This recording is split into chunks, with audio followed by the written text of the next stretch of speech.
بسم الله الرحمن الرحيم.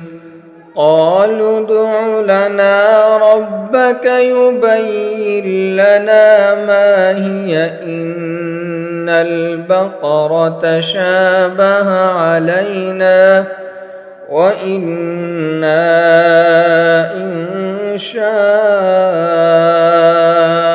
الله لمهتدون.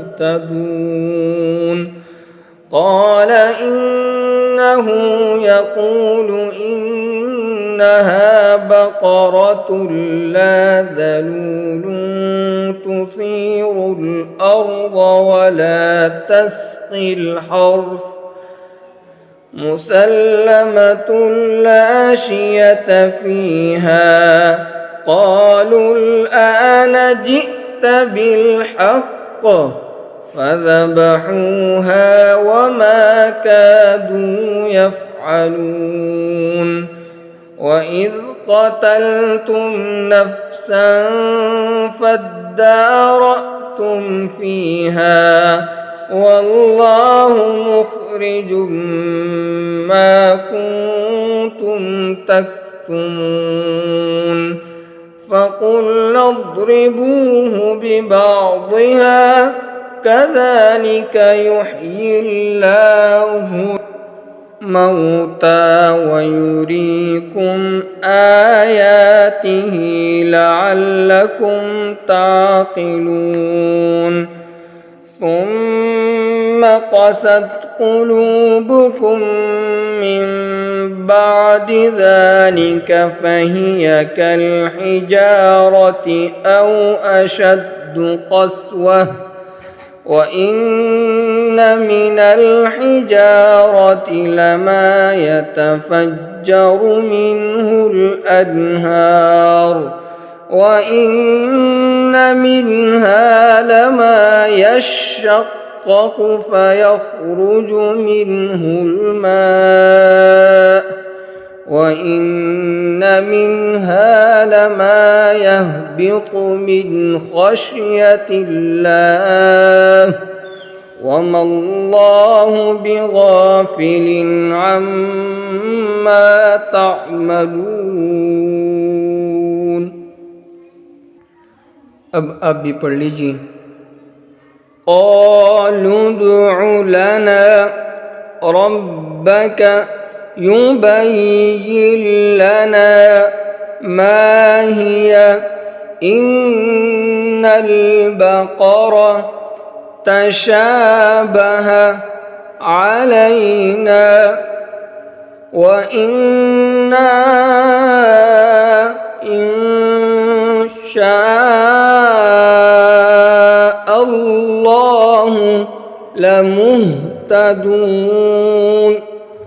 قال إنه يقول إنها بقرة لا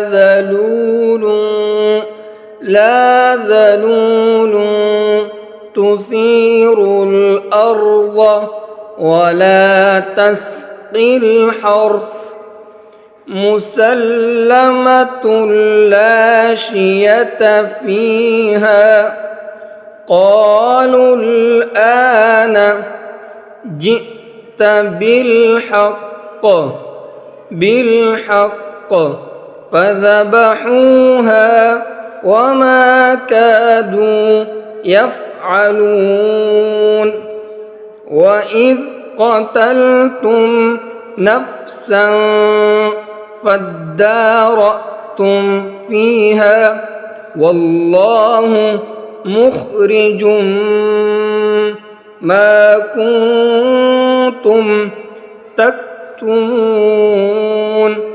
فقلنا اضربوه ببعضها كذلك يحيي الله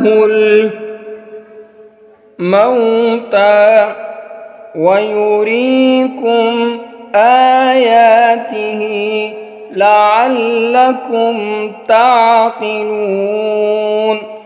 ثم قست قلوبكم من بعد ذلك فهي كالحجارة أو أشد قسوة وإن من الحجارة لما يتفجر منه الأنهار وإن منها لما يشقق فيخرج منه الماء وإن منها لما يهبط من خشية الله وما الله بغافل عما تعملون. جزاكم الله خيرا أحسن الجزاء. السلام عليكم ورحمة الله وبركاته.